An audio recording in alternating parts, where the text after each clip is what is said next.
Bonsoir chers auditeurs, bienvenue sur les ondes de Méridien Zéro, l'émission francophone de Radio Bandiera. Ce soir, Monsieur PGL est à la barre et nous allons traiter de sujets tout à fait fondamentaux, un petit peu dans l'air du temps. Vous savez qu'on parle beaucoup de la crise structurelle qui a débuté en 2008, donc qui s'empare un petit peu de tout l'Occident et ses ramifications mondiales.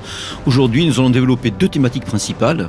Une première tournée autour de la parution récente, il y a quelques mois, d'un ouvrage fondateur, un ouvrage dont notre invité va nous narrer un petit peu l'histoire, l'ouvrage de Stace Mullins, Les secrets de la réserve fédérale, édité aux éditions Le Retour aux sources, dont nous accueillons pour cela le gérant des éditions, François Sens. François, bonsoir. Bonsoir. Ensuite, nous aborderons une thématique connexe, à savoir les origines du mondialisme anglo-saxon, un petit peu donc la genèse, l'étiologie, si je veux employer un terme ronflant, donc de cette vision du monde mondialiste qui va se décliner donc tout au long du XXe siècle, avec des racines dans le siècle précédent, donc autour justement de racines anglo-saxonnes. Nous parlerons de ce mondialisme là ce soir en particulier, et pour cela j'ai l'immense plaisir de recevoir Jean-Patrick Artaud, qui est un fidèle collaborateur de la revue Terre et Peuple Magazine. Jean-Patrick, bonsoir. Bonsoir. Alors, nous allons tout d'abord développer sur l'ouvrage en question, dans l'ouvrage de Stace Mullins, donc préfacé par Michel Drac, que nous avons reçu il y a quelques mois sur cette antenne, dans Les secrets de la réserve fédérale. Alors, François, présentez-nous rapidement un petit peu l'auteur, avec ses singularités, et ensuite la destinée quand même particulière de cet ouvrage. Avant de parler de l'auteur, je crois qu'il est important de parler de celui qui est vraiment à l'origine de ce livre. Et c'est sûrement quelqu'un qui parlera, dont le nom parlera beaucoup de vos auditeurs. C'est Ezra Pound. Ezra Pound, bien sûr, oui. Ezra Pound, depuis, c'est peut-être l'intuition du poète.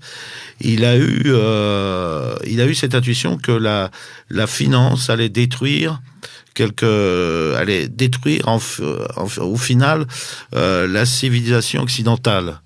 Et il s'est, dès les années 20, aux États-Unis, il s'est élevé contre la financiarisation de l'économie américaine. Contre l'usure, surtout. Contre l'usure. Il a écrit un fameux poème, Usura, qui est très brillant. Alors, Ezra Pound, c'est aussi l'ami de trois prix Nobel, Ernest Hemingway, William Butler Yeats, James Joyce, et qui l'ont toujours défendu. On sait qu'il a eu pas mal d'ennuis pendant la guerre, à la fin de la guerre, parce que révolté par ce qu'étaient devenus les États-Unis sous la coupe de ces financiers, il est allé c'était peut-être un mauvais choix, mais il est allé se réfugier dans l'Italie fasciste, d'où il a continué à combattre la finance anglo-saxonne à la radio, et ce qui lui a valu à la fin de la guerre d'être enfermé dans une cage de fer, comme au Moyen-Âge, et ensuite dans un hôpital psychiatrique aux États-Unis. Voilà. Donc il était toujours en hôpital psychiatrique lorsqu'il a parlé à son ami Eustace Mullins, un universitaire américain, jeune universitaire, d'écrire un livre sur la création de la réserve fédérale qui avait eu lieu en 1913, et d'écrire un livre qui serait un peu comme une enquête policière. Il a même financé sur ses maigres ressources, en donnant quelque chose comme $10 par semaine à Eustace Mullins pour écrire ce livre. Il a financé l'écriture de ce livre. Et donc c'est important. Il avait compris là que c'est le nœud, la création de cette Fed et la réunion de 1910, cette réunion secrète de 6 personnages importants. Vous en parlerez un peu plus en détail. D'accord. Tout à l'heure. Il avait compris que c'était le nœud de quelque chose, qui s'était passé là, quelque chose d'énorme, et certains ont parlé de l'escroquerie du millénaire. Voilà. Donc, vous voulez peut-être que... Non, mais écoutez, développez un petit peu sur le destin du livre en lui-même. Donc, combien de temps a pris son écriture, quelle a été un peu la diffusion, quel a été l'impact de cet ouvrage? C'est un ouvrage, c'est un best-seller underground. Aux États-Unis, en Angleterre. Il une sorte de Samizdat occidental, en quelque sorte. Ouais. Voilà. Alors, il est sorti aussi en Allemagne, au début des années 60. Et là, il a été il a été victime d'un autodafé par décision. Un autodafé au XXe siècle. Voilà, par décision d'un juge, le juge Katz de Bavière, dans l'Allemagne démocratique d'après-guerre. Oui. C'est une peine incroyable. C'est le seul livre brûlé en autodafé par décision judiciaire en Europe depuis 1945. Voilà, oui. Donc, en fin de compte, les nazis que l'on dénonce souvent, pour avoir fait effectivement quelques autodafés, n'ont pas eu la primeur de ce livre est un brûlot dans les deux sens, au propre et au figuré, quoi. D'accord. Quelles étaient un peu ces circonstances, cet autodafé, en fonction de quoi Je crois que c'est la peur. Enfin, ce qui est dénoncé dans ce livre a fait peur, étant donné qu'en début des années 60, fin des années 50, il y avait encore beaucoup d'Américains en Allemagne, puis il y avait le plan Marshall, tout ça. Bon. Et je crois que les autorités ont peur de la réaction des Américains à la sortie de ce livre. D'accord. Voilà, qui révèle des secrets un peu honteux. Il faut bien Est-ce qu'on peut mettre Mullins en relation avec aussi un autre écrivain américain ou britannique, je ne me souviens plus, Anthony Sutton, qui a écrit un peu sur des sujets connexes. Sutton s'est beaucoup inspiré du livre de Mullins, sans toujours le citer. Il y a beaucoup de gens qui ont écrit ensuite sur la réserve fédérale et qui se sont inspirés de ce livre sans le citer. D'accord, oui, ça arrive souvent. Voilà, mais ça a été le premier, et c'est le livre d'une vie. Il s'est attaché à l'écriture de ce livre tout le long de sa vie. Il l'a réactualisé jusqu'en 92. Et donc, Mullins est mort en février 2010. L'auteur est mort en février 2010. Oui, donc il y a un peu moins d'un an. Voilà. Bientôt. Donc, il l'a réactualisé à peu près jusqu'en 92. Après, il était trop vieux. Mais nous, dans notre appareil de notes, nous avons étendu un peu la logique du livre oui, d'ailleurs, aux à ce événements propos, actuels. Je voudrais dire à nos auditeurs que c'est une édition extrêmement soignée, avec beaucoup de renvois, beaucoup de notes infrapaginales. Vous avez fait vraiment un gros travail éditorial. Voilà, vraiment, on doit aussi en remercier le traducteur Jean-François Goulon qui a fait qui anime un blog, je crois, ou un site. Oui, qui anime un site. Alors, j'ai pas le nom tout à fait en tête, mais c'est un site intéressant que j'encourage à aller visiter. C'est le site de Questions Critiques, je crois. Questions Critiques, voilà. Tout à fait. Il y a aussi des choses très intéressantes, donc je recommande à nos auditeurs d'aller jeter un petit coup d'œil. Mais ça, je le rappellerai dans mes chroniques écrites sur notre blog méridien0.oifor.com. Bien, donc ouvrage soigné, vendu pour la maudite somme de 22 €, je crois. Voilà, c'est un ouvrage qui fait 400 pages à peu près. Jean-Patrick ? On pourrait rajouter l'intérêt pour l'historien, c'est d'avoir aussi des notices biographiques extrêmement bien détaillées. Exactement. Je ne sais pas si elles font partie du livre original ou si non, c'est un rajout. Voilà, et c'est un rajout bienvenu. Pour un public français, le public français n'est pas familiarisé avec tous les noms qui sont mentionnés dans l'ouvrage. Donc on a voulu c'est vrai que là on balaye pas mal, de voilà. Rockefeller à Rothschild, en passant par Sachs, par Vanderbilt, JP Morgan, Morgan, etc. Bon, ça on va y venir. Alors justement, pour revenir au propos de l'ouvrage en tant que tel, cette mystérieuse affaire de la réunion de l'île Jekyll, quand même. Parlez-nous-en un petit peu. C'est véritablement une véritable enquête policière, parce qu'on veut dire, on est presque dans un roman policier. Il y a une chose amusante à propos de cette île. C'est une île qui a été acquise en 1886 par un groupe de gens. Alors vous aviez les Vanderbilt, les Gould, quelques familles qui représentaient à elles seules un sixième de la fortune mondiale. Alors en précisant pour nos auditeurs, je crois que c'est une île qui était au large de l'État de Géorgie.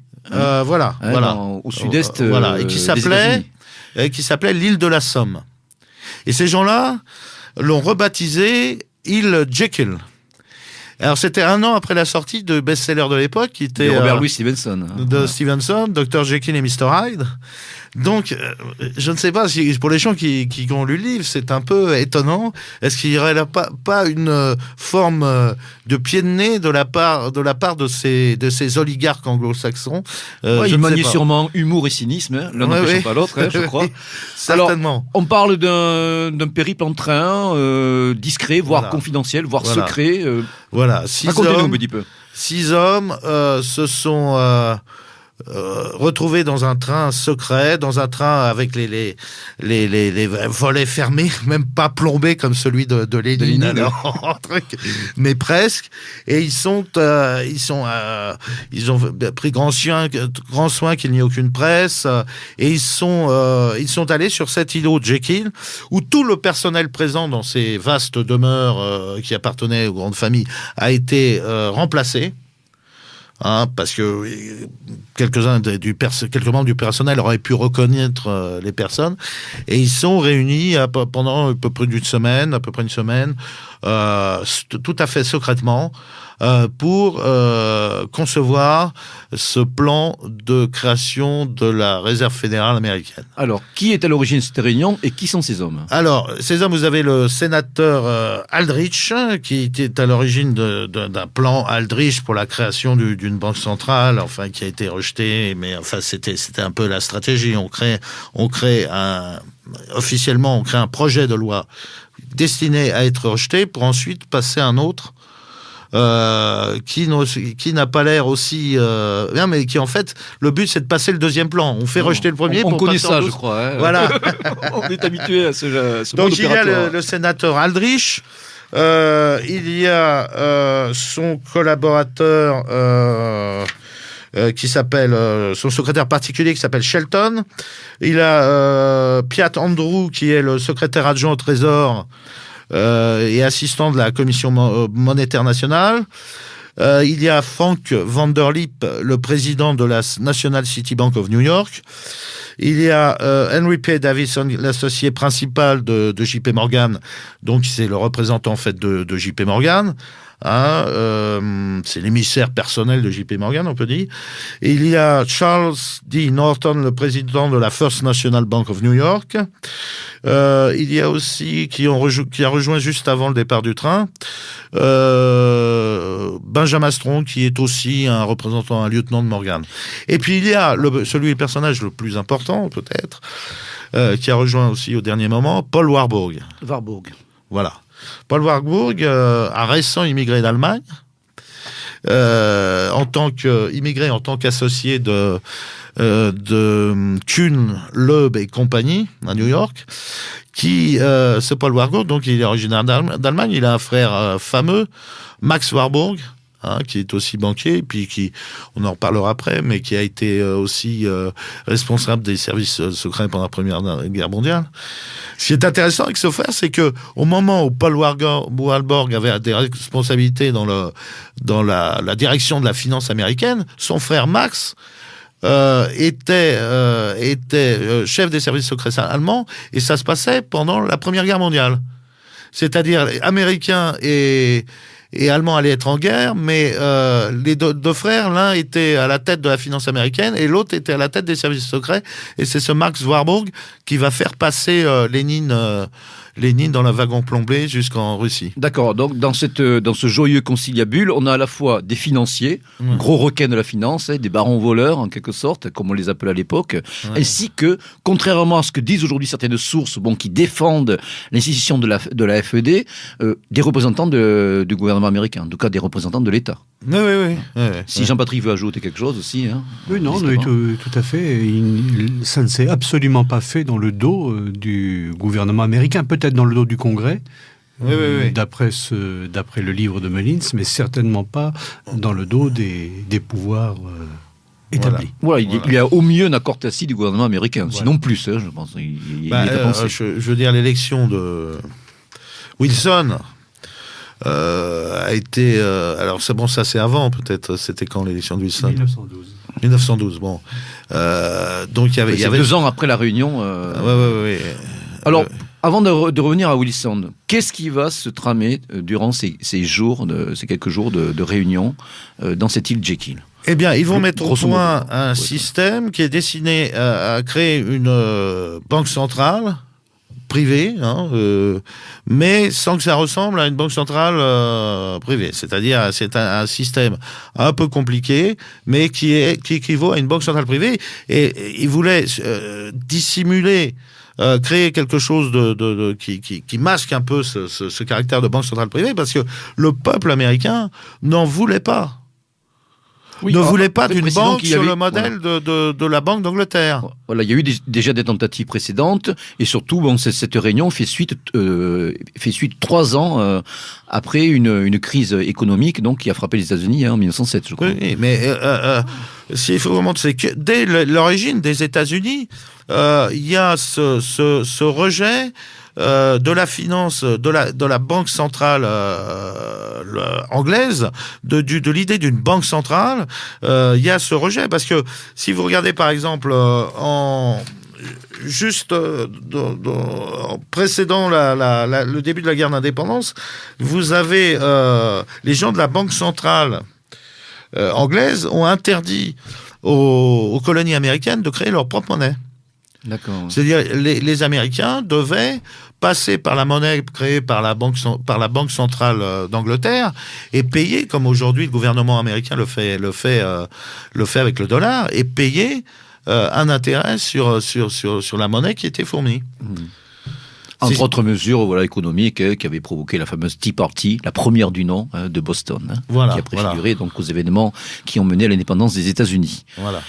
Alors, une banque qui n'est pas, en fin de compte, un organisme étatique, qui n'est pas non plus une réserve.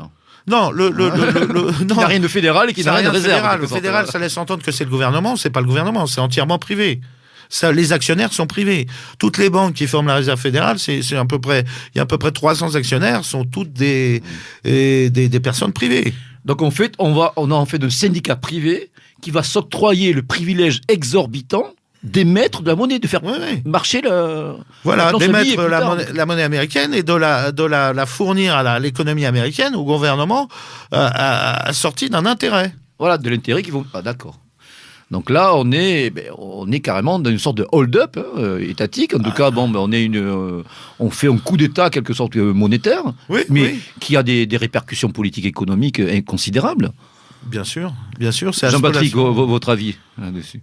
Sur les répercussions économiques? Non, votre appréciation de cet événement dans cette banque fédérale. C'est quelque chose qui vient de très loin, puisque vous l'avez dit tout à l'heure, c'est l'exemple, c'est la Banque d'Angleterre à la fin du XVIIe, début du XVIIIe siècle, pour les mêmes raisons, c'est-à-dire devant un gouvernement impécunieux, il se trouve un syndicat d'intérêts financiers privés qui va couvrir ses dettes, s'engager à battre monnaie, mais en échange, le gouvernement paye un intérêt sur l'argent qui lui est prêté. Donc, c'est ce modèle, c'est peut-être ce qui vaut le sous-titre du livre, la connexion, la London Connection, cet exemple anglais qui vient s'implanter aux États-Unis, au grand corps défendant d'ailleurs de toute une tradition politique et constitutionnelle américaine que Mullins indique très bien dans son livre. C'est pour ça que ça a du mal à passer. C'est pour ça que ces gens sont un petit peu conspirateurs dans leur île. On dirait du James Bond pratiquement en termes cinématographiques. Et ils cachent ce qu'ils font parce que c'est en désaccord complet avec la tradition politique américaine de l'époque. D'accord. Alors, les développements consécutifs à cette réunion occulte de cette île Jekyll, c'est 3 ans plus tard, donc la loi qui va mettre en place cette fameuse réserve fédérale américaine. Alors, ça se passe aussi dans des drôles de conditions, je crois, au cœur de l'hiver, au passage de lors des fêtes de fin d'année. Alors, racontez-nous un petit peu, là, comment ça... Ah bah écoutez, c'est un peu compliqué à expliquer. Enfin, il y a le plus simplement possible. Il y a des gens qui s'opposent, comme le député Lindbergh. Il y a des gens qui s'opposent violemment à cette création. Et puis, il semble que malgré les oppositions de gens qui rappellent ce que sont les fondements de l'Amérique, il y a tout un arrière-plan procédural qui permet de faire passer ça comme une lettre à la poste. Il y a aussi une complicité des médias, Et on fait passer ce qui est une trahison, authentiquement. Mais des médias qui étaient entre les mains, justement, de oui, ces financiers, voilà. Oui, bien sûr, bien sûr. Rien de bien nouveau. Donc, on fait passer une trahison comme une lettre à poste, une trahison du peuple américain en manipulant l'Assemblée avec des techniques... Une trahison du peuple et de ses représentants, voilà. Voilà, qui sont des techniques qui sont détaillées un peu... vraiment de Matignon, enfin je sais pas, qui sont présentés dans le livre. Voilà, donc le livre détaille bien tout ça. Voilà, c'est un peu compliqué, je vais pas... Non, on va pas rentrer dans les détails, de toute façon les lecteurs se plongeront dans l'ouvrage pour en savoir plus. Ça se lit vraiment comme un roman policier, quelque part, hein. C'est vraiment ce qui est intéressant pour voir l'état d'esprit en fait des pères fondateurs américains au sujet des banques. Je vais faire une citation de Thomas Jefferson. Hein. Je considère que les institutions bancaires sont plus dangereuses qu'une armée. Si jamais le peuple américain autorise les banques privées à contrôler leur masse monétaire, les banques et les corporations qui se développeront autour d'elles vont dépouiller les gens de leurs biens jusqu'au jour où leurs enfants se réveilleront sans domicile sur le continent que leur père avait conquis. Jefferson. Voilà. Thomas Jefferson. Là, on peut dire que c'est une prédiction qui est en train de se réaliser. Tout à fait. Alors, justement, il semblerait que dans l'histoire américaine, certains présidents ont connu un sort funeste, peut-être, par rapport à ces questions de banque centrale ou déjà de projets de ce type. Écoutez, on parle de Lincoln, c'est on cite John Fitzgerald Kennedy. Voilà, il y a un point commun entre les deux, c'est que les deux ont voulu créer une monnaie contrôlée par le gouvernement. Ils ont les greenbacks. Lincoln pendant la guerre de sécession, je crois. Voilà, qui était mis sous pression par Rothschild, par la banque Rothschild, avec des taux d'intérêt usuraires pour financer la guerre. Il a décidé que le gouvernement allait émettre ses propres billets. Voilà, il fameux dollar greenback, je crois. Le dollar greenback. Et bon, il a été assassiné. Donc on avance la théorie d'une vengeance des sudistes, mais bon... Oui, le fameux John Wilkes Booth. Voilà. Et il a été donc assassiné.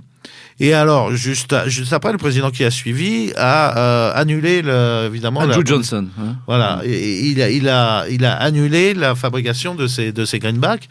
Et alors, près d'un siècle après, presque jour pour jour, John Fitzgerald Kennedy a décidé aussi de créer une monnaie gouvernementale garantie sur l'argent. Le métal, l'argent, et il a aussi été assassiné, et la première décision de son successeur dans l'avion qui le ramenait de Dallas, c'était non pas ce que l'on dit souvent d'abroger la loi qui avait permis la création, mais seulement d'arrêter toute fabrication de nouvelles pièces, de nouveaux billets. C'était un autre Johnson. C'était un autre Johnson. Oui. Lyndon. Et c'est presque un siècle jour pour jour après.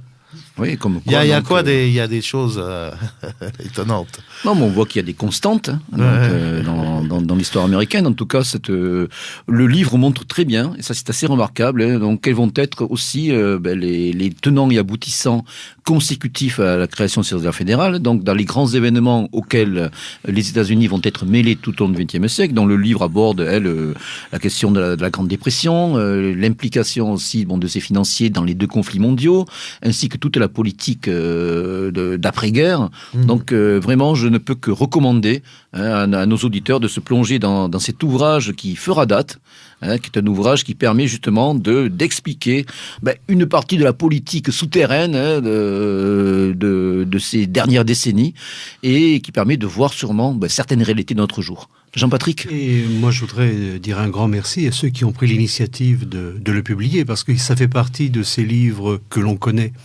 par ouï dire, mais pour lequel le public français est relativement, surtout s'il n'est pas très angliciste, très anglophone, est relativement démuni, parce que on ne l'a pas sous la main. Grâce à vous, désormais, dans toute bonne bibliothèque, on pourra faire référence directement au livre de Mullins, et non pas à travers des citations, parce que c'est souvent le cas dans les travaux qui travaillent sur le mondialisme, qui examinent le mondialisme en France. On travaille beaucoup à partir de citations d'auteurs qui se recoupent, secondaires, tertiaires, quaternaires même. Et là, pour une fois, on a un ouvrage. Non, là c'est vrai que moi j'avais remarqué qu'on trouvait le livre de Mullins, donc téléchargeable sur Internet, bon, mais en version originale. Voilà. Donc là vous avez le mérite vraiment de le rendre accessible. C'est une version enrichie et puis c'est vraiment avec les dernières notes de l'auteur, hein, on a eu grâce à son héritier, nous avons traité directement avec son héritier. Nous avons eu les derniers documents, les derniers écrits de l'auteur. Non, mais vraiment, comme je disais tout à l'heure, c'est vraiment un travail soigné, qui est vraiment un régal pour le chercheur, pour l'historien, avec toutes les annexes et toutes les mises à jour que vous avez effectuées. Donc, une fois de plus, félicitations. Merci. Et souhaitons surtout que cet ouvrage trouve son public, parce qu'il est vraiment au cœur aujourd'hui des enjeux, plus que jamais actuels. Bon, François, vous devez nous quitter. Ouais. Donc, nous vous souhaitons bon vent, et espérons que cet ouvrage trouve véritablement son public. Nous allons poursuivre avec Jean-Patrick pour la thématique connexe que nous avons éditée tout à l'heure. Voilà. Alors Jean-Patrick, l'ouvrage de Stace Mullis dont nous venons de parler, que nous venons d'évoquer, est sous-titré La London Connection. Donc ça nous ramène un petit peu, comme je l'ai dit tout à l'heure, aux racines profondes anglo-saxonnes de ce vaste courant mondialiste qui va prendre son envol au cours du XIXe siècle, souché donc dans l'archipel britannique, avec plus tard donc des développements outre-Atlantique. Donc, quels sont les fondements profonds de ce mondialisme classique, comme vous le précisez dans de nombreux articles et entretiens parus dans les derniers numéros de la revue Terre et Peuple Magazine, revue que, au passage, je recommande chaleureusement à nos auditeurs, qui est un formidable instrument de formation pour tout militant identitaire européen qui se respecte.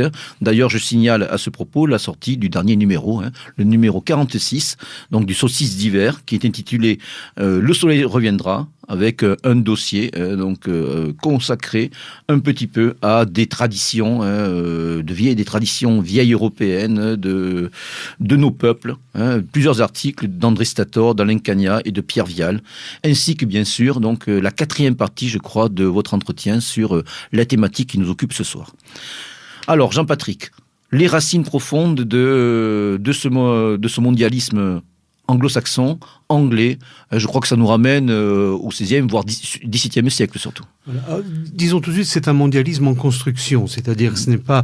c'est la genèse, en fait. Voilà, c'est l'archéologie, on ne peut pas penser que le mondialisme que nous avons aujourd'hui sous les yeux surgisse tout armé de la cervelle de quelques penseurs ou hommes d'action britanniques au XIXe siècle.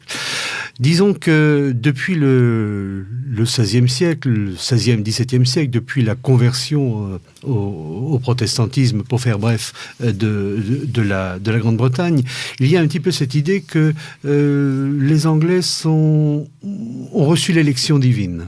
Ont reçu l'élection divine. La notion d'élection est très forte dans le protestantisme, dans la Bible aussi, puisque ça se rattache au peuple élu. Et quelque part, les Anglais ou en tout cas une certaine fraction des Anglais vont se percevoir comme le peuple élu. Je crois à travers notamment les écrits de John Milton. À travers les écrits de John Milton, en faisant progressivement l'alliance entre l'élection et la culture. C'est-à-dire que la culture britannique étant l'un des signes de l'élection, est tout à fait l'anglais et la langue divine aussi. Est tout à fait le symbole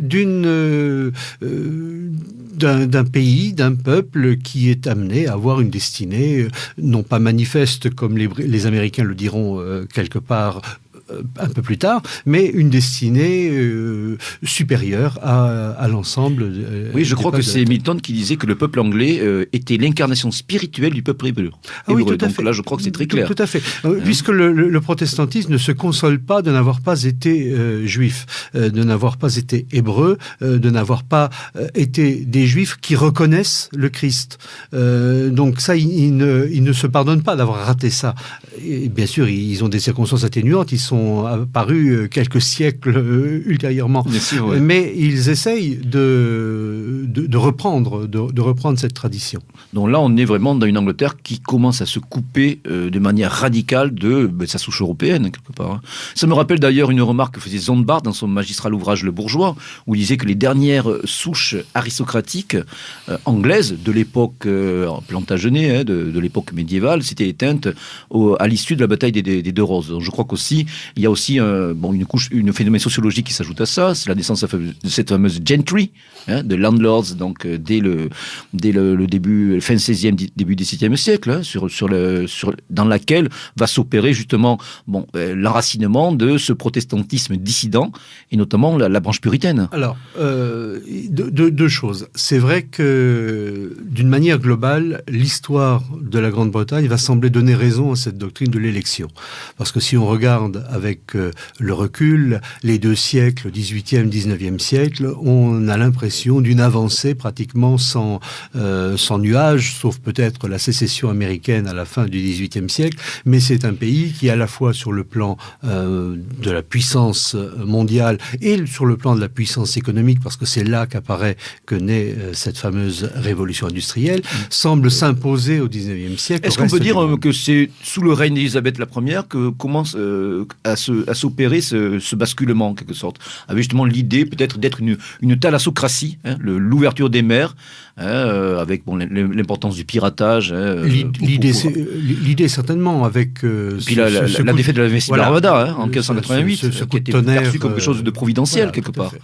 Je suis tout à fait d'accord. Alors le deuxième point, c'est l'influence des non-conformistes, de ces sectes protestantes non-conformistes qui vont en situation de concurrence les unes avec les autres et en concurrence avec la religion dominante anglicane, porter un certain nombre de thématiques que l'on retrouvera peut-être davantage dans cette version gauche du mondialisme anglo-saxon issu qui aura produit la Fabian Society, par exemple. Dont vous parlez tout à l'heure. Oui. Mais effectivement, ces non-conformistes, avec l'accent qu'ils mettent sur l'éducation, et sur l'éducation qui permet de remodeler la personnalité, qui permet de remodeler véritablement une société. L'éducation, c'est pas simplement apprendre les éléments qui vous permettent de bien réussir dans la vie. Non, c'est intégrer une vision du monde. C'est créer quelque part un homme nouveau. Et c'est créer une sorte de constructivisme. C'est créer quelque part un homme nouveau. Alors, bien sûr, si vous poursuivez cette politique d'éducation dans un système relativement endogamique, parce que ces sectes protestantes le sont relativement, vous aboutissez au bout d'un siècle ou deux à des groupes qui ont une puissance sociale, voire économique, infiniment supérieur à leur nombre. À leur nombre. Voilà. Je crois me souvenir d'ailleurs qu'au sein de ces sectes puritaines, il y avait une sorte de surenchère. Les puritains étaient au pouvoir avec bien sûr le Commonwealth de Cromwell, donc au milieu du XVIIe siècle. Et je sais que même Cromwell avait quand même fait éliminer des puritains qui étaient encore plus extrémistes que lui. Je pense aux Levelers et aux Diggers notamment. Voilà, mais ça c'est l'aspect, c'est la petite période où ils vont participer au pouvoir. Ce qui est plus important à regarder, c'est leur diffusion sociale dans le courant du XVIIIe et au XIXe siècle. De grands noms de la finance, de grands noms du monde des affaires, de l'industrie anglaise, dans tous les domaines, que ce soit de l'alimentaire au chemin de fer après, sont issus de certaines de ces, soit des unitariens, soit des quakers, soit... C'est une sorte de véritable révolution culturelle qui s'effectue alors au niveau de la société. Un bouleversement. Alors, c'est pas la totalité de la société, c'est ce sont ces petits groupes, mais les couches dynamiques, mais qui sont extrêmement dynamiques. On trouve encore aujourd'hui, j'ai pas de noms qui me viennent spontanément à l'esprit, mais on trouve encore aujourd'hui des tas de noms connus comme Rowntree, tiens, par exemple, qui est une famille d'origine quaker, qui a fait fortune depuis le 18e, 19e Oui, donc toutes ces sectes qui, pour beaucoup d'entre elles, iront immigrer dans le Nouveau Monde, dont nous parlerons tout à l'heure, et qui fera justement cette connexion. Une des connexions donc, entre ces deux rives de l'Atlantique. On oublie souvent d'ailleurs entre les deux rives de l'Atlantique, c'est que malgré la sécession américaine à la fin du XVIIIe siècle, les communications n'ont pas été interrompues. On va communément d'Angleterre dans les nouveaux États-Unis. Et on a l'avantage, c'est qu'on partage la même langue, c'est-à-dire qu'il est très facile pour l'élite américaine de venir se former en Angleterre. Il est très facile pour l'élite anglaise d'aller voyager aux États-Unis. Aucune barrière de langue. Les livres circulent. Un livre qui paraît en Angleterre, les écrits de tel ou tel sont pratiquement très rapidement connus aux États-Unis, et inversement. Voilà. Alors, dans vos divers entretiens parus dans le Terrible Magazine, Jean-Patrick, vous notez que au tournant du XVIIIe, XIXe siècle, il y a un certain désarroi, certains moments de doute qui commencent à se faire part dans ces couches de la population consécutifs à l'indépendance américaine, qui a rompu déjà un lien politique avec la couronne. D'autre part, le développement fulgurant d'une misère sociale consécutive à l'industrialisation rapide, donc l'Angleterre est le premier pays à inaugurer ce que l'on va appeler la révolution industrielle, ainsi que la concurrence étrangère qui va se faire jour, notamment à la fin du XIXe siècle, notamment à travers l'Allemagne wilhelmienne. Alors, il y a un doute un petit peu cette élection divine, et c'est à ce moment-là où vous dites que plusieurs personnalités vont jeter les bases d'un projet impérial et planétaire, souché autour de cette idée anglo-saxonne, et cette idée impériale et planétaire qui va être en quelque sorte à l'origine de ce concept d'Occident, tel que nous l'entendons aujourd'hui au XXe siècle, et tel d'ailleurs que nous l'avons développé dans une précédente émission sur cette antenne. Alors, parmi ces personnalités, vous citez celle qui va être à l'origine de beaucoup d'épigones, John Ruskin. Que pouvez-vous nous dire de John Ruskin? Alors John Ruskin, c'est un personnage fascinant. C'est l'un de ces personnes de forte influence, très peu connues. Voilà, donc né en 1819, pour resituer pour nos auditeurs. Et puis mort avec le XXe siècle, donc qui a traversé tout le XIXe siècle. John Ruskin, c'était un touche-à-tout de génie quelque part. Il est aussi bien artiste que sociologue, qu'historien, que philosophe. Il va s'engager dans tous les combats artistiques de son époque. Et il finira par, là où c'est intéressant pour notre sujet, il finira par fonder à Oxford, dans un des collèges d'Oxford, une école de dessin qui sera bien plus qu'une école de dessin, qui sera peut-être une sorte d'école communautaire de vie pour jeunes gens prometteurs de l'aristocratie britannique. Voilà, il est en relation notamment avec les peintres pré-raphaélites, comme Dante Gabriel Rossetti et William Morris. Il était ami donc avec Dante Gabriel Rossetti, et c'est par leur intermédiaire qu'il a fait connaissance de William Morris, qu'il a fortement influencé. Morris lui-même, qui aura une petite influence sur les socialistes. Voilà, éventuellement on en reparlera tout à l'heure. Ce qui est dramatique dans cette histoire, c'est que dès que l'on touche un nom, comme c'est un petit milieu, c'est un microcosme. C'est comme une toile d'araignée, en fait. Voilà, c'est comme une toile d'araignée. Vous tirez un fil et puis tout le reste vient. On est vraiment dans une sociologie de raison, en quelque sorte. De sociologie de raison et d'un petit monde au XIXe siècle. Et même après. C'est un petit monde où tout le monde se connaît. C'est pour ça qu'il est intéressant de faire la trajectoire des individus. D'accord, donc Ruskin, que vous présentez comme mu par une inspiration chrétienne et socialiste, conjuguée à une philosophie platonicienne, donc avec l'idée que c'est une élite venue d'en haut qui va imprimer le mouvement, le changement profond. Donc selon vous, Ruskin aurait influencé des personnalités marquantes qui vont suivre donc la destinée un petit peu de cet homme. Vous citez Arnold Toynbee, le père, Alfred Milner et Cecil Rhodes. Alors, Arnold Toynbee, l'oncle. L'oncle, excusez-moi, oui, l'oncle du fameux historien. Voilà. Oui, alors, bon, il fallait bien choisir trois personnages bien emblématiques, et ce sont ceux sur lesquels Carroll Quigley, seul historien américain qui a véritablement travaillé sur cette mouvance mondialiste anglo-américaine, et c'est les trois personnages qu'il met en avant, c'est-à-dire Arnold Toynbee, Alfred Milner et Cecil Rhodes également. Voilà, donc Carroll Quigley, dans un ouvrage que vous mettez en main, The Anglo-American Establishment. Donc, Carroll Quigley qui est mort en 1917 d'ailleurs. Voilà. Alors ça, c'est un livre qu'il avait publié qu'il avait en projet de publier dès le début des années 50. Mais on lui avait fait remarquer à l'époque qu'il y avait un peu trop de gens toujours fortement en activité. D'accord. Et il valait mieux qu'il le garde dans ses tablettes, et ce livre a été publié post-mortem.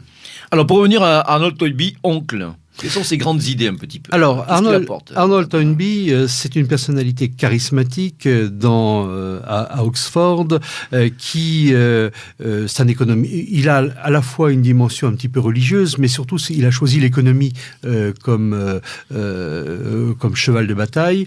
C'est le créateur de l'expression révolution industrielle dans ses premiers travaux. Et de l'économie, il passe assez rapidement à la question sociale, et il se préoccupe justement du sort de cette classe populaire misérable en Angleterre dans les années 1870-1875. Comme Ruskin, il partage l'idée que le monde, la dimension culturelle anglo-saxonne, c'est ce que l'humanité a produit de mieux, a produit de meilleur, et jamais elle ne pourra produire quelque chose. Donc on est au sommet de l'évolution culturelle. Voilà, on est au sommet. On est à l'époque de Darwin, si vous voulez. Il y a une sorte par effet d'entraînement. Bon, il y a eu une sorte de la sélection naturelle a mené les Anglais destinés à mener le monde, à diriger le monde. Une sélection culturelle qui donc là, effectivement, a mis la culture anglo-saxonne au sommet. Et comme Ruskin, il pense que si on la garde confinée dans le petit monde de l'aristocratie anglaise, très estimable en soi, eh bien, le grand risque, c'est à une époque qui est déjà mondialisée. C'est que la révolte des masses en Grande-Bretagne... prophétisée par Ortega y Gasset. Et la révolte des masses peut-être dans le reste du monde, puisque c'est l'époque aussi de la colonisation, on y reviendra, risque de balayer tout ça, et ce serait une perte irréparable pour le monde. Et Toynbee a l'idée, effectivement, de travailler cette question sociale, il adhère à un certain socialisme pour essayer de retenir ces classes populaires anglaises vers l'élite. Toynbee en lui-même est intéressant, mais il va mourir jeune. Il va mourir jeune, donc pas assez pour avoir. Vous écrivez aussi qu'il met l'accent sur l'idée d'empire britannique qui doit rester uni, donc restaurer des liens avec les États-Unis, et puis aussi l'idée de liberté, donc la liberté anglaise qui éclaire le monde en quelque sorte. Tout à fait. Toynbee est surtout intéressant pour son ami, son meilleur ami Alfred Milner, qu'il va profondément marquer et influencer. Et là, on a un personnage qui va jouer un rôle cardinal dans la structuration de ce mouvement autour de l'idée anglophone, qu'on n'appelle pas encore occidentale ni mondialiste, mais l'idée y est.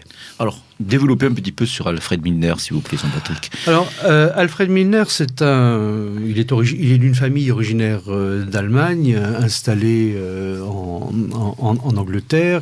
Il a encore quelques racines allemandes à l'époque. Il hésite même, à un moment donné, à devenir allemand. Et on peut se penser à imaginer ce que ce serait devenu s'il avait choisi avec ses qualités, l'autre camp. Toujours est-il qu'à Oxford, il rencontre Toynbee. Il est profondément influencé par sa philosophie. Mais Milner n'est pas lui-même un penseur. Milner est plutôt un homme d'action, même s'il va écrire beaucoup dans sa vie. Et il est plutôt attiré par soit le journalisme, un petit peu. Il va tâter du journalisme à ses débuts, ou surtout de la politique, puisqu'il va devenir assez rapidement l'assistant parlementaire d'un personnage, d'un député qui sera aussi, et là on retrouve l'idée bancaire, qui sera aussi président de la Banque d'Angleterre. D'accord, oui. Voilà. On revient à notre problématique tout à l'heure. Voilà, on revient à la problématique de tout à l'heure. Donc, Milner n'a pas d'antécédents antécédent familial aristocratique, mais par le biais de ce Goshen, il va être mis en connexion avec un bloc aristocratique de l'époque qui tourne autour du marquis de Salisbury, qui est souvent ministre, souvent Premier ministre à la fin du 19e siècle. Et ce Salisbury, pour asseoir son pouvoir dans le gouvernement anglais, depuis longtemps, travaillait à recruter dans les milieux étudiants d'Oxford, qui formait à l'époque la majeure partie des jeunes gens de l'aristocratie. Il avait dans l'idée de recruter les jeunes gens les plus doués, les plus prometteurs, de les faire monter assez rapidement en responsabilité, en n'oubliant pas non plus de les marier au passage, de manière à ce que les connexions familiales aristocratiques soient renforcées et que ça fonctionne comme des cercles concentriques qui, de proche en proche, innervent une grande partie de l'élite britannique. Et puis, il ne recule pas non plus à donner leur chance à des gens qui sont pas nés forcément avec une cuillère d'argent dans la bouche, mais dont on voit qu'ils ont un certain nombre de capacités. Et Milner a des capacités. Donc, on va lui donner sa chance. Et il va, après avoir travaillé autour de Goshen, il va pouvoir rentrer dans une carrière d'administrateur qu'il va démarrer en Égypte, à un moment justement très charnière où l'Angleterre est en train d'évincer complètement la France de l'Égypte. Canal de Suez oblige à cette période. D'accord. Vous écrivez que justement Milner va être conscient d'un cocktail détonnant justement dans cette dynamique des réseaux qui va mettre en place et qui donnera plus tard naissance, ce que vous développerez tout à l'heure, donc les fameux jardins d'enfants de Milner, les Milner's Kindergarten. Donc ce mélange d'amitié et d'idéologie. En fin de compte, on dit d'une sociabilité typiquement anglaise, où à la fois des liens personnels sont renforcés par une même vision du monde et en fin de compte des réseaux qui sont destinés à innerver tout l'ensemble de la société. Récapitulons. Milner, il est déjà au centre d'un réseau, celui des amis de Toynbee. Et les amis de Toynbee, c'est-à-dire ceux qui ont fait ses propres condisciples à Oxford, seront toute sa vie sa garde rapprochée, ceux en lesquels il aura le plus de confiance et qui auront des fonctions officielles un peu partout dans l'Empire. Le deuxième réseau, c'est le bloc Cecil, dans lequel il rentre et sur lequel il va mettre la main au fil des ans, parce que le neveu du marquis de Salisbury, Arthur Balfour, va en hérité. L'auteur de la fameuse déclaration. L'auteur de la fameuse déclaration Balfour et futur ministre des Affaires étrangères britanniques, va hériter de ce réseau aristocratique. Et Milner va le recruter à l'intérieur de son propre réseau. Ce qui fait qu'en recrutant la tête de réseau, il recrute le réseau complet.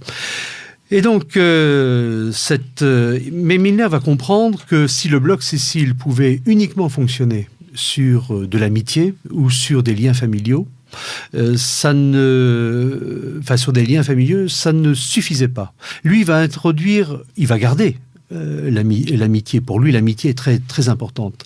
Il va garder les liens familiaux, mais il va introduire l'idéologie.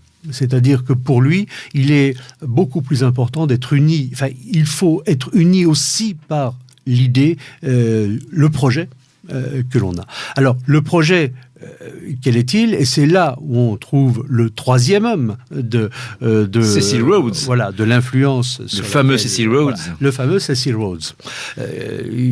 Par lesquels Milner va être mis en contact. D'ailleurs, à travers Cecil Rhodes et Milner, beaucoup de choses, vous le dites, se passent en Afrique du Sud, qui est un peu sorte de laboratoire pour ce type d'entreprise. Voilà, mais l'entreprise de Cecil Rhodes est fascinante. C'est quelqu'un qui n'a pas de fortune au départ. C'est le 8e enfant de famille de pasteurs et qui est envoyé par hasard en Afrique du Sud parce qu'il a un frère là-bas et lui, il venait juste de commencer ses études à Oxford, mais il était de santé fragile. Et ses parents se disent, finalement, envoyons-le, peut-être que le climat est meilleur en Afrique du Sud, donc envoyons-le là-bas, il se refera une santé. Et il arrive au bon moment. Il arrive au bon moment, il arrive juste au moment où on découvre les mines de diamants, toutes les mines dans la région de Johannesburg, où il y a une véritable ruée vers l'or, ruée vers le diamant, etc. Et qu'est-ce que va faire Cecil Rhodes? Il va pas prendre sa petite pelle pour aller farfouiller le sol. Non, il va se dire, finalement, c'est très aléatoire de trouver quelque chose dans le sol. En revanche, il y a une chose qui est certaine, c'est que les mineurs, ça mange, et les mineurs, ça a besoin d'outils pour travailler. Et donc, à Johannesburg, qu'est-ce qu'il va faire? Là aussi, il ne le connaît pas, mais le premier nom auquel il va frapper, c'est le nom de Nathan Meyer Rothschild, qui est à ce moment-là présent en Afrique du Sud, parce qu'il y a des choses qui se passent de manière très intéressante sur le plan financier. Et entre les deux hommes, le courant passe. C'est-à-dire qu'il a même pas 20 ans. Hein. Il n'a même pas 20 ans, ce Cecil Rhodes. Entre les deux hommes, le courant passe et Rothschild accepte de lui avancer l'argent qui lui permet de démarrer. Et en 2-3 ans, il va bâtir une fortune, il va devenir multimillionnaire, etc. Il va même racheter après les concessions des mineurs ruinés et fonder sa propre compagnie minière, la fameuse... Justement, ce que vous dites à propos de Rhodes, c'est que justement, l'obtention de la richesse n'est pas but en soi. Alors, c'est un moyen. Dès que Rhodes a un peu les moyens, qu'est-ce qu'il fait? Sa santé est meilleure, il revient en Angleterre, il revient à Oxford, ses premiers amours, et reprend ses études. Il reprend ses études, il va mettre un certain temps à les achever parce qu'il entrecoupe ses études de retour en Afrique du Sud, parce que depuis, il a quand même quelques responsabilités de gérer un empire financier et quelques ambitions politiques aussi commencent à se faire jour pour lui en Afrique du Sud. Donc il revient à Oxford et c'est là qu'il rencontre, qu'il va suivre les cours de Ruskin.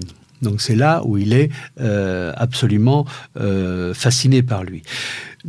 C'est là aussi où il va rencontrer un autre personnage fabuleux dont j'ai à peine parlé dans mes entretiens, c'est William T. Stead. Le journaliste. Journaliste qui est à la fois journaliste d'investigation assez provocateur, qui va même parfois en prison parce qu'il va parfois... c'est William T. Stead, c'est pas John Stead. Oui, c'est William T. Stead. Un personnage fascinant, c'est William T. Stead. C'est pas pareil d'ailleurs. Et vous allez comprendre pourquoi, parce que il est aussi spirit. Il fait tourner les tables, comme beaucoup de gens. C'était à la mode un peu à l'époque. Comme beaucoup de gens à l'époque. Mais pour lui, il va avoir une idée prémonitoire. C'est-à-dire que Stead va écrire un roman dans lequel il raconte l'histoire d'un bateau qui s'appelle le Titan, qui, en traversant l'Atlantique,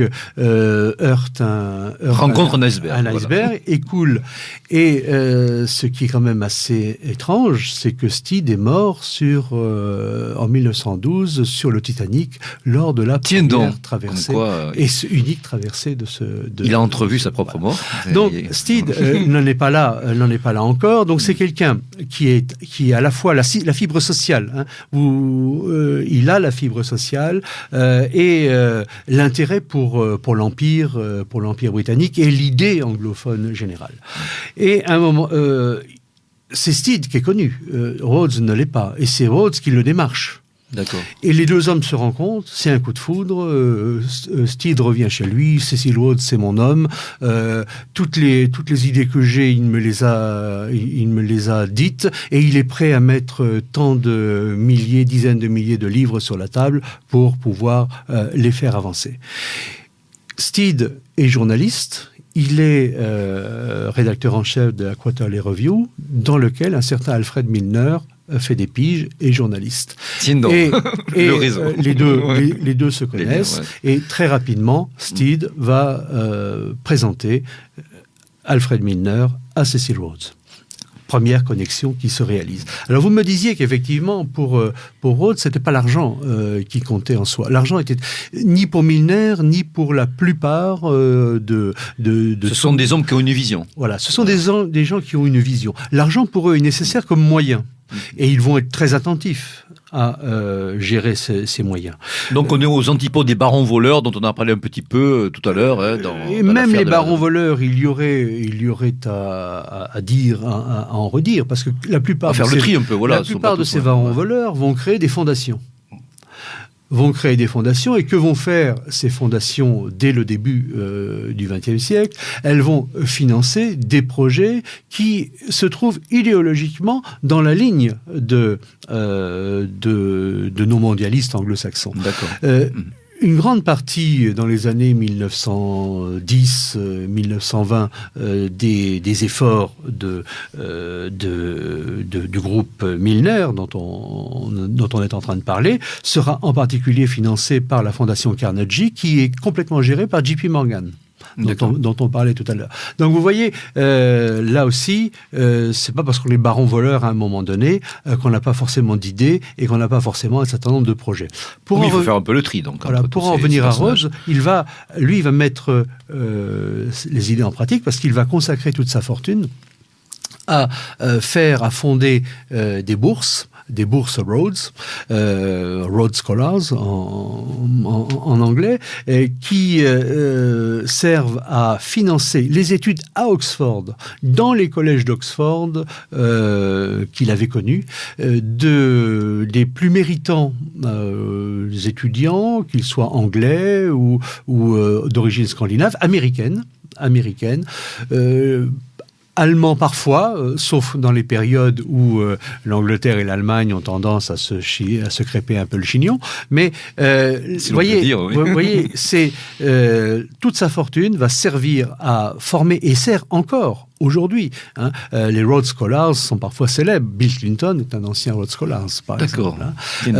Donc on a... alors les Rhodes Scholars, c'est pas uniquement dans le domaine de la science politique, ça peut être aussi des gens dont on finance les recherches dans la médecine, dans la recherche pharmaceutique, etc. Mais l'idée de Rhodes, c'était ça, qu'ils finissent leur cursus d'études à Oxford pour connaître la sociabilité particulière de ce lieu et nouer entre eux des liens qui permettront ensuite d'être démultipliés à l'échelle mondiale. Très bien, le moment est venu de faire notre pause musicale. Alors nous restons en Angleterre, mais une Angleterre plus conforme un petit peu à nos options, à nos goûts, la Merry Old England, enfin une Angleterre traditionnelle, et je dirais même païenne, à travers le groupe Sol Invictus, le groupe Sol Invictus animé par Tony Wakeford, qui fut un des membres du groupe culte Death in June, un album intitulé Lex Talionis, et le morceau, c'est Blood Against Gold, tout un programme, le sang contre l'or.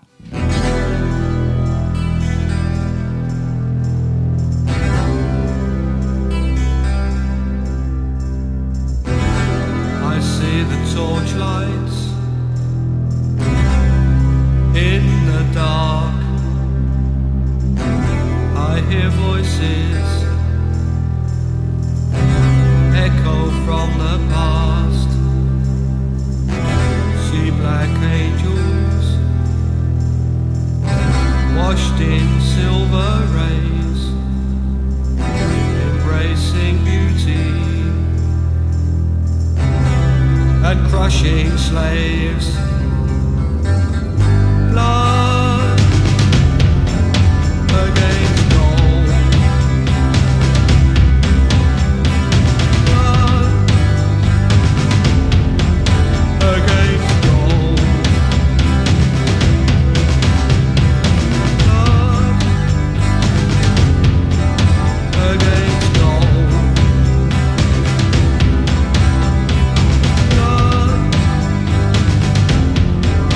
Against gold. I see a spectre, I watch it grow. I see great armies lost in the snow, their faces torn like a bloody veil, and history's winds blow betrayal. Blood against gold. Blood against gold.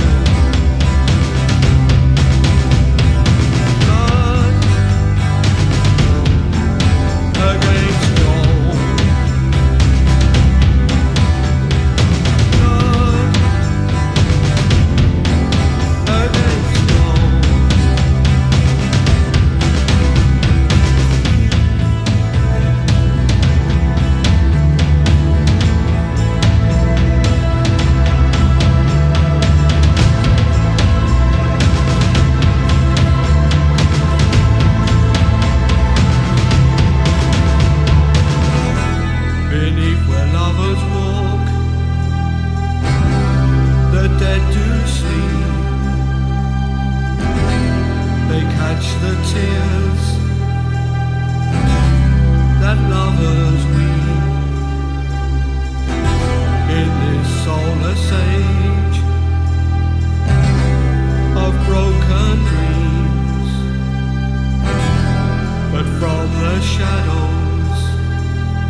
green. Love against gold. Love against gold. Love against gold.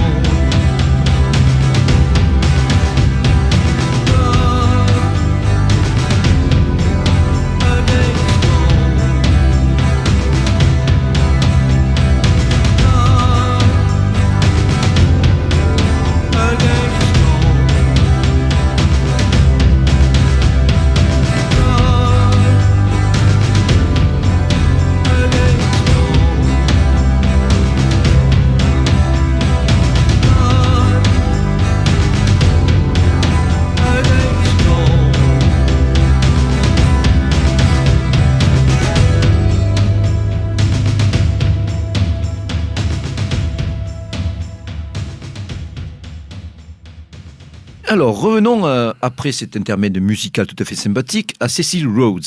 Donc, vous dites dans votre entretien, dans Terre et Peuple Magazine, que Rhodes avait un tempérament plus mystique, si on peut dire ainsi, que Milner et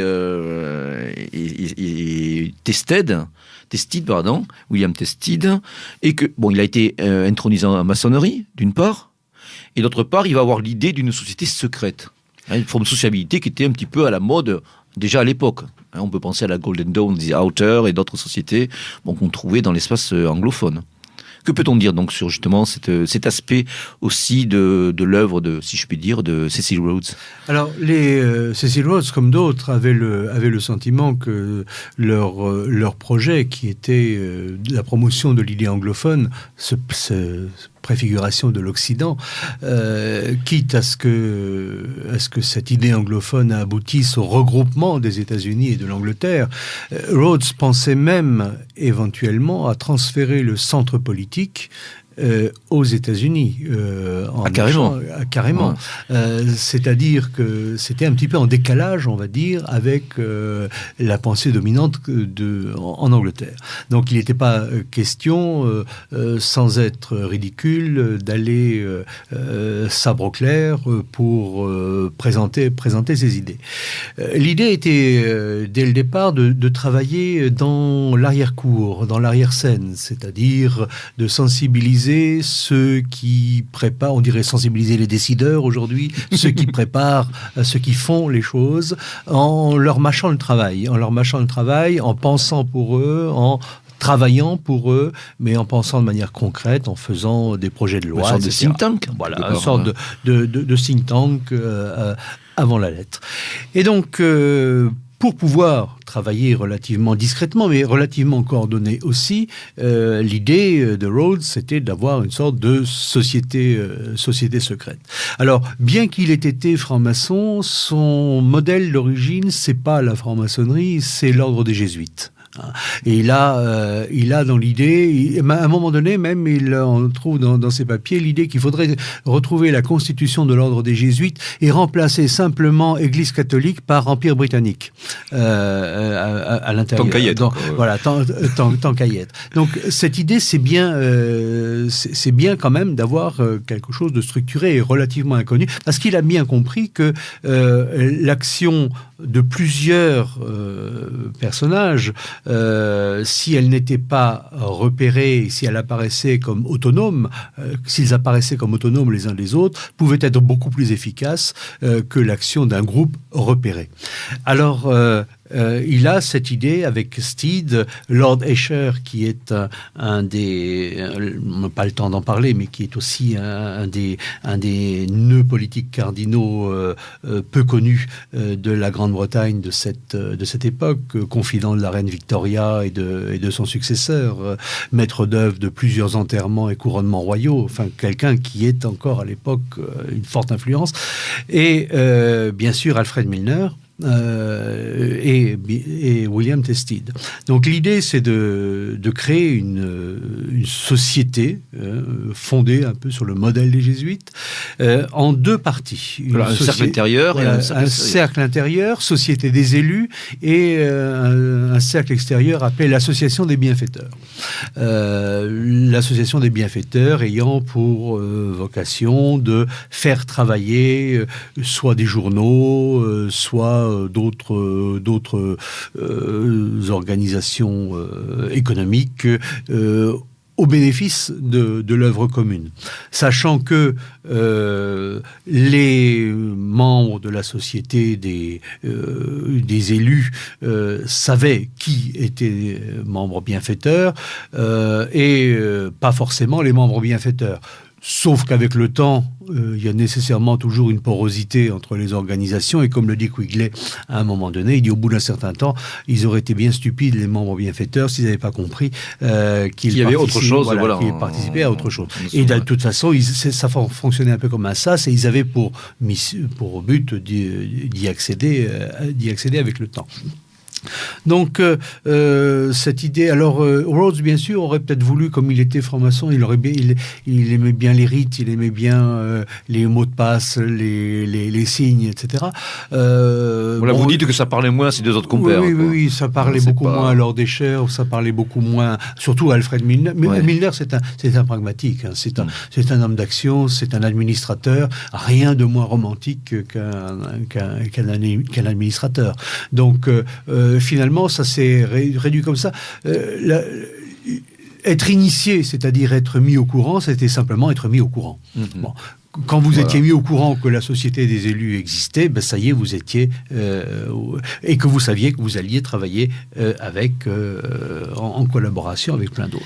Alors justement, dans cet ordre d'idée, pour revenir à Alfred Milner, vous évoquez ces fameux Milners Kindergarten, ces jardins d'enfants de Milner. Qu'en est-il exactement de ces jardins d'enfants?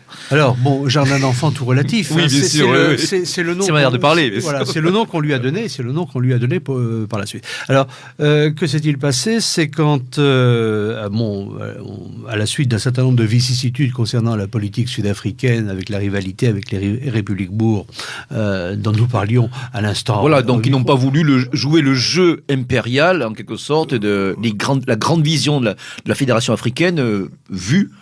Entreaperçu, prophétisé par Cecil Rhodes. Ils ne voulaient pas jouer ce jeu, et puis ils avaient le malheur pour eux d'être en plein milieu d'un chemin géopolitique. Oui, de l'axe. De l'axe après au Rhodésie. De l'axe Le Caire-Le Cap, que Cecil Rhodes aurait bien voulu créer. Donc, pour résoudre ce problème, Rhodes et ses compagnons, membres aussi de ce cercle des élus, tentent en 1896-97,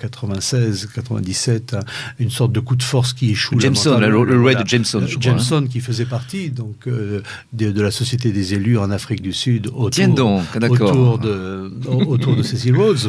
Et Rothschild aussi, dont on parlait tout à l'heure, puisque Rhodes se disait, pour gérer les affaires financières, autant avoir quelqu'un qui s'y connaît. Et même si Rothschild... il faut reconnaître que Rothschild n'a jamais vraiment cru à cette idée, mais qu'il a fait scrupuleusement ce qu'on lui a demandé. C'est lui qui a fait les montages qui ont permis la création des Rhodes Scholars ultérieurement. Donc, pour revenir à Milner, Milner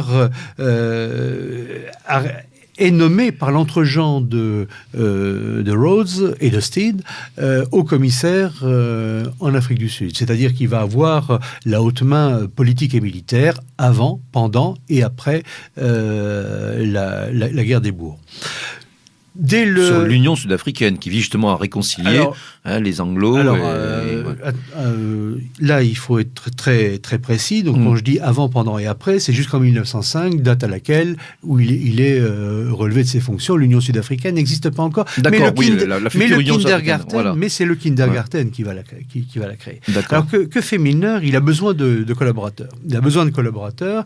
Et que va-t-il faire? Eh bien, il va aller les puiser parmi soit des jeunes officiers ou des jeunes jeunes gens issus des grands collèges d'Oxford dont nous parlions tout à l'heure. Et il va donner leur chance à une cinquantaine de personnages, une cinquantaine de jeunes gens dans tous les domaines, service civil, service militaire, mais surtout service civil.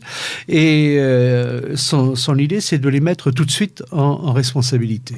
Ça passe ou ça casse, c'est-à-dire que... Donc ils essaiment un peu partout. Voilà, ils essaient, mais lui, il a un charisme fou, Milner, auprès de ces jeunes gens.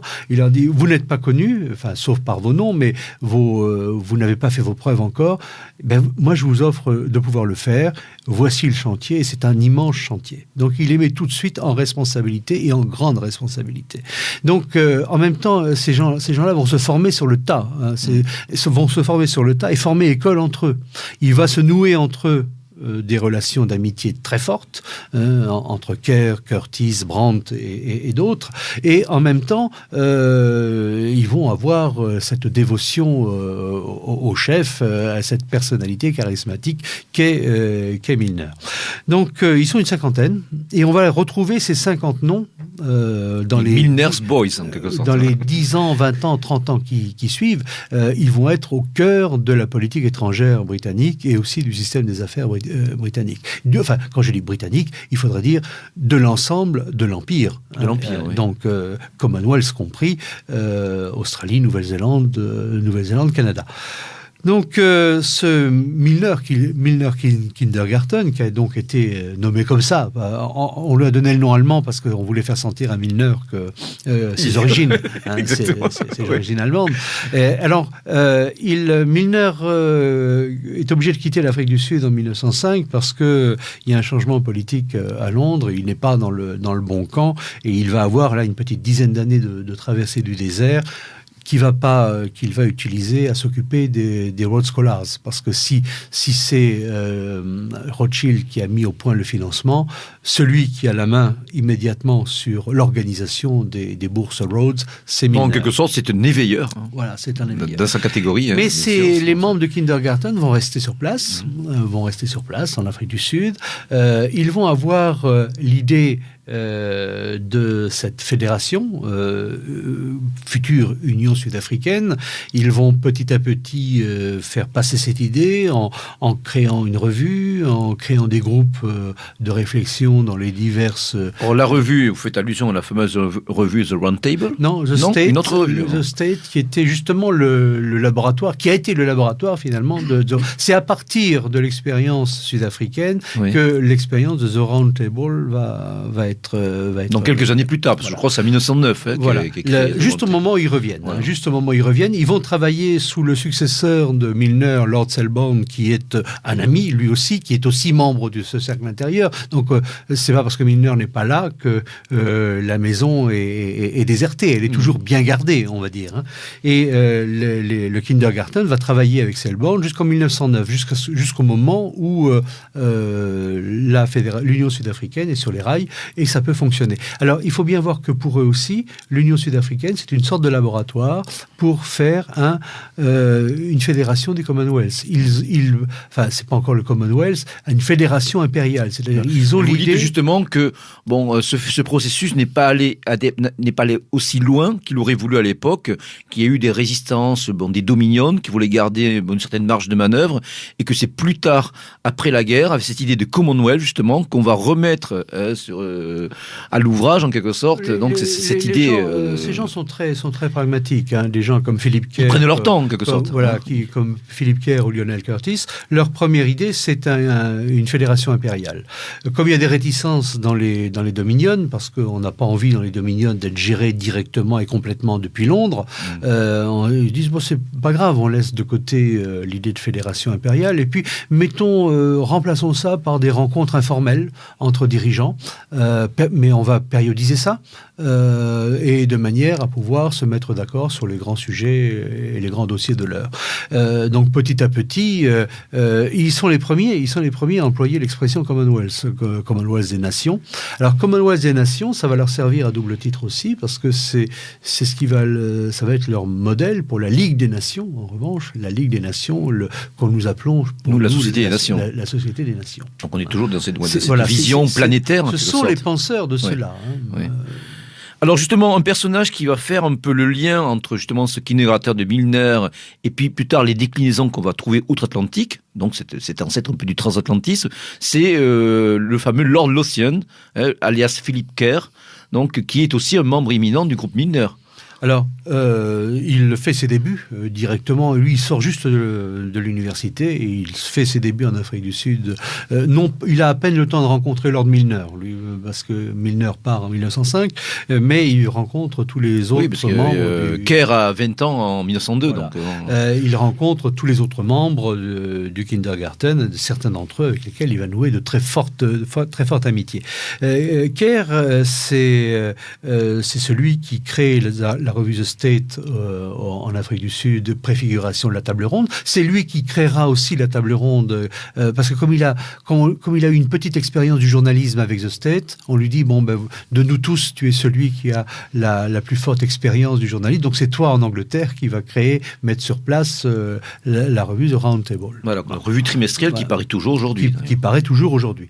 Avec cette idée, dans The Round Table, les articles ne sont pas signés.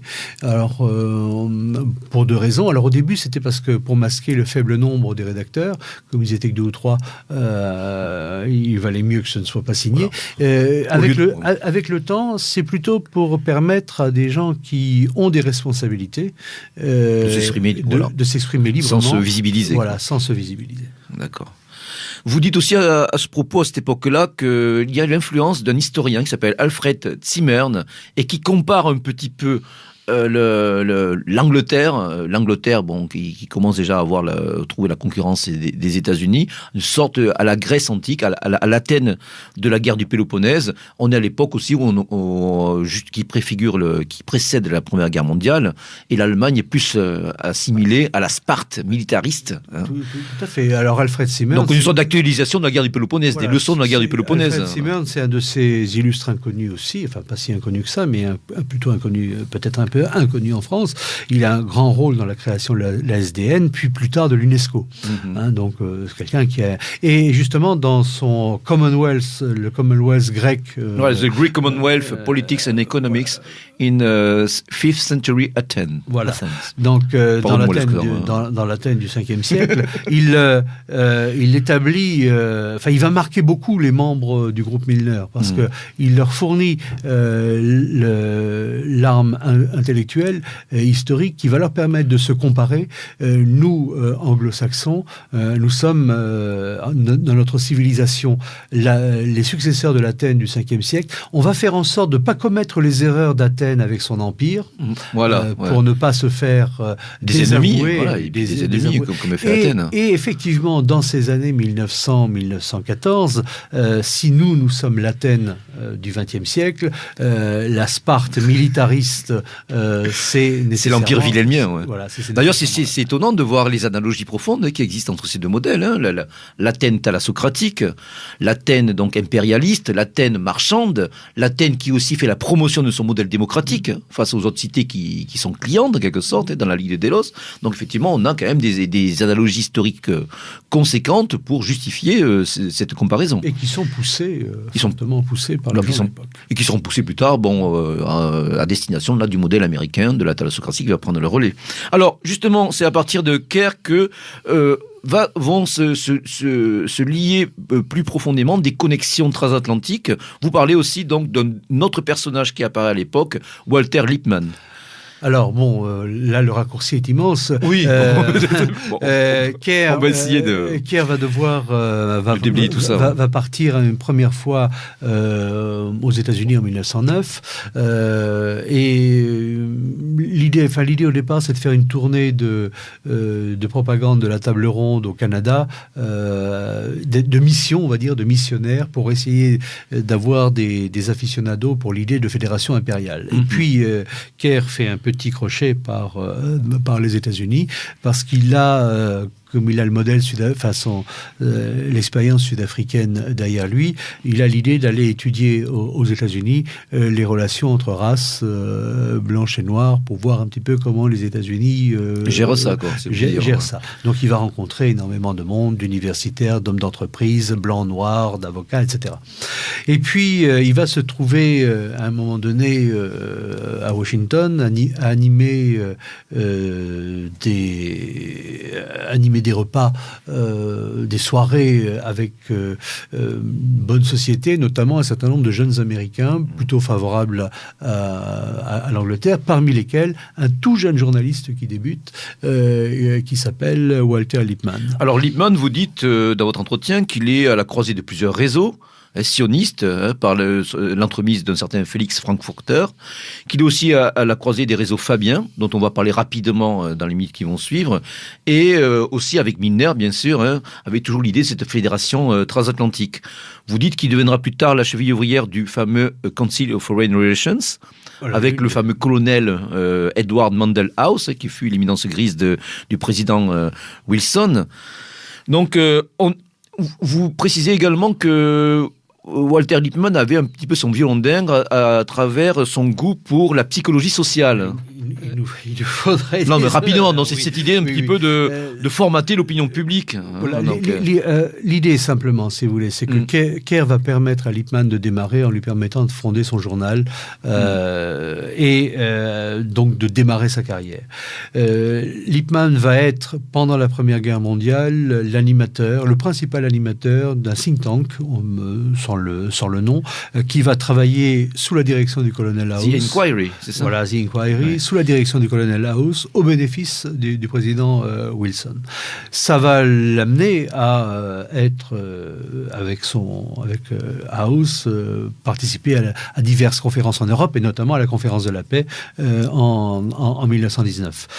Et donc de participer à la formation du CFR, du Council of Foreign Relations, qui s'est créé à Paris, en même temps que... Vous dites d'ailleurs qu'à propos de cette création de CFR, à l'origine, on prévoyait un seul cénacle, le fameux Royal Institute. Voilà, l'idée c'était de créer... Le Royal Institute of International Affairs, et qu'en fait de compte, ça aboutit à la formation de deux structures. De deux structures sœurs, ce qu'on appelle Chatham House en Angleterre et le CFR à New York, sont deux structures sœurs nées le même jour en 1919 à Paris, en marge de la conférence de la paix, et dans l'idée de pouvoir réunir des responsables de haut niveau pour pouvoir discuter de manière relativement discrète, pour pouvoir établir un certain nombre de projets politiques internationaux dans l'avenir. Donc l'idée qui est très forte, c'est à la fois développer une expertise, mais une expertise discrète. Et il y a ce qu'on appelle la fameuse règle de Chatham House, qui veut que on peut rapporter à l'extérieur ce qui a été dit dans les travaux de Chatham House, mais on ne dit jamais qui l'a dit et dans quelles circonstances. C'est une règle qui va aujourd'hui continuer à être appliquée dans d'autres cénacles qui sont plus ou moins issus du CFR et de la RIA. Oui, je pense au groupe Bilderberg, par exemple. Oui, enfin, alors tout à fait, c'est issu génétiquement, c'est-à-dire qu'une bonne partie du personnel qui a créé le groupe de Bilderberg en 1954, c'est des gens qui avaient bien connu et qui connaissaient bien les gens de la première époque dont nous parlions, dont la plupart étaient encore vivants, dont un certain nombre étaient encore vivants. D'accord. Alors pour rester à cette première époque, depuis tout à l'heure, nous parlons un petit peu de cette Fabian Society, de cette société fabienne, de ce socialisme un peu particulier. Comment vous définirez-vous un petit peu ce socialisme fabien, qui est peu connu chez nous, qui fait allusion, je crois, à un homme politique romain de l'époque des guerres puniques? Alors, la société fabienne, elle est originaire elle a Ruskin comme père, comme ancêtre quelque part, là aussi. Et l'idée, c'est d'amener graduellement au socialisme, mais un socialisme éclairé, piloté d'en haut, qui n'est pas du tout un socialisme révolutionnaire brutal. Pourquoi Il y a un côté éthique et philosophique avant tout. il y a d'abord améliorer l'humanité selon l'idée qui s'en font. On est tout à fait dans l'idée, il faut reformater l'humanité à travers l'éducation, à travers un certain nombre d'éléments de ce genre. Alors pourquoi avoir choisi le nom de Fabius, Cunctator, le temporisateur? Bien parce que celui-ci avait réussi à user les forces d'Hannibal pendant les guerres puniques sans jamais l'attaquer de front, mais en le harcelant jusqu'au moment où... C'est une sorte d'action asymétrique, quelque voilà, part, avant la lettre. C'est tout à fait une guerre asymétrique avant la lettre. On y va indirectement, progressivement, voilà, prend son temps. On ne veut pas y aller de front parce qu'on sait qu'on n'est pas assez fort et que l'on va perdre, donc on prend les chemins de traverse.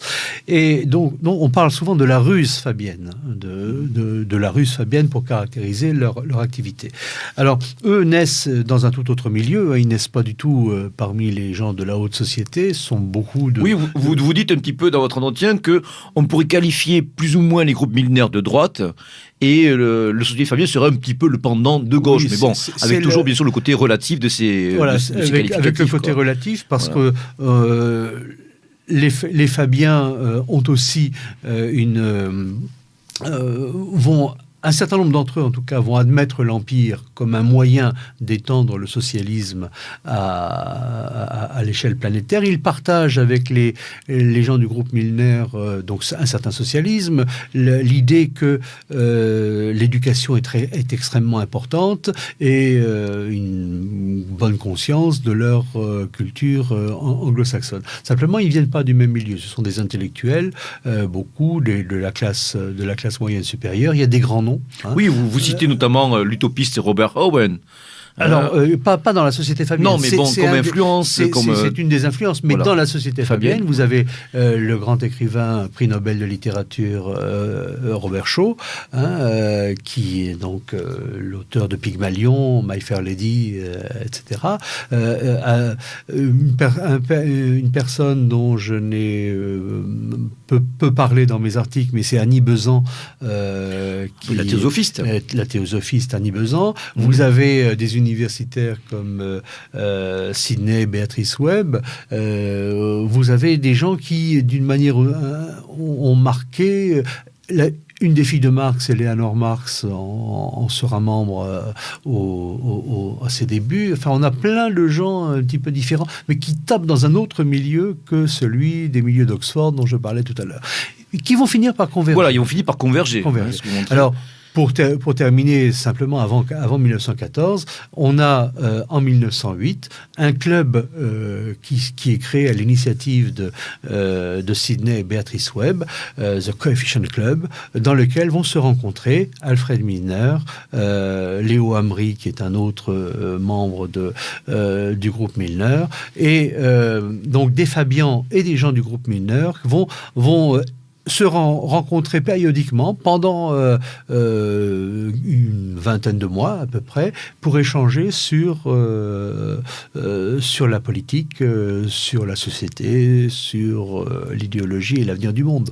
Donc on voit ces connexions entre gens qui se connaissent dès avant la Première Guerre mondiale, et il est clair qu'aujourd'hui, parce que la société fabienne existe toujours, la New Fabian Society, mais elle est toujours dans le circuit. C'est elle qui a fait les carrières politiques de Tony Blair et de Gordon Brown. Donc, et elle reste d'actualité. Il y a aujourd'hui une connexion, mais en revanche, si vous voulez, la source de gauche originelle, qui était relativement pure à la fin du 19e siècle, s'est complètement noyée aujourd'hui dans le mondialisme d'argent. Il ne reste plus qu'une teneur sociétale. Un petit vernis, voilà. Bon, bien superficiel. Voilà. Mais tout cela est vraiment passionnant, Jean-Patrick. En tout cas, je rappelle à nos auditeurs que vous avez développé, oui. Et que nous continuerons à développer. Voilà, je crois que c'est à suivre. On voit c'est toute une série d'entretiens. L'idée, c'était d'avoir une série d'entretiens qui nous permettrait de ne pas ennuyer le lecteur avec un gros pinceau. Mais vous nous faites saliver un petit peu en laissant entrevoir la possibilité d'un ouvrage sur la question. Si les dieux nous prêtent vie. Que les dieux nous prêtent vie fort longtemps, espérons-le. En tout cas, c'est vraiment passionnant. Je crois que c'est une manière de revenir un petit peu au fondement de phénomènes et de processus dont nous subissons aujourd'hui les effets plus que jamais et dont nous n'avons pas fini de subir justement les effets. Donc merci Jean-Patrick d'être venu nous voir ce soir, de nous avoir éclairé un petit peu sur cet aspect peu connu de ce mondialisme anglo-saxon qui ensuite s'est bien sûr transplanté aux États-Unis, mais a gardé en quelque sorte cette relation particulière avec la maison mère en quelque sorte britannique. Et aujourd'hui, c'est une question qui reste plus que jamais d'actualité. Nous allons vous laisser donc sur ces considérations, chers auditeurs. Plus que jamais, un grand bonjour donc à tous les dissidents et anticonformistes de France, de Navarre et de la Grande Europe. Et plus que jamais, soyons prêts, soyons vigilants, formons-nous à l'abordage.